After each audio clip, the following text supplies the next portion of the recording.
خلکو ورک شو، بیا حالت ته اضطرار دی، بیا به هسک سرونه ټیټ شي د تورخم په دروازو کې، بیا بوکړې را په سر شوې، بیا مو ژوند شو په خیمو کې، بیا له سره انقلاب شو، بیا متل شو په غرو کې، بیا یو بل ستوری روان دی له مداره خطا کېږي،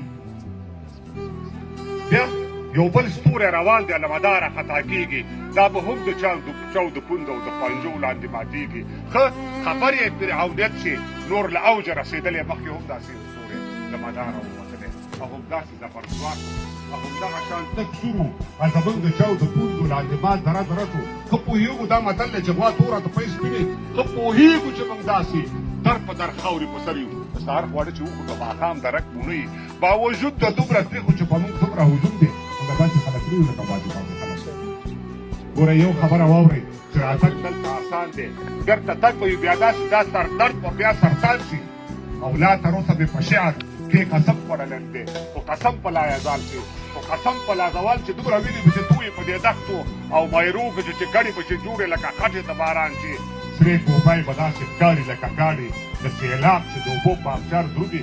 ګوره دا ستا پوه نه ده. حوصلې به مو تر اوجه څنګه ډېرې سترګوزیا چې زموږ د خاورو خټو کوڅلي کورونه وران شي او یا زموږ د ډېوې سپینه رڼا موږ نه څوک تروړي. موږ مجبور یو چې بهر نه زموږ د کلي کنډر جوړ کړو او د رڼا د رڼاګانو برجونو ډېر رانه جوړ کړو. ای د عرش خاموشه ستنو تاسو ولې نه خبرېږئ؟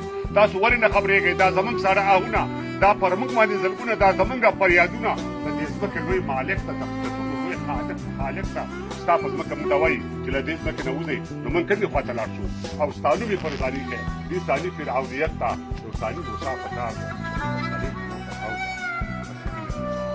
بیا هم مننه کوو.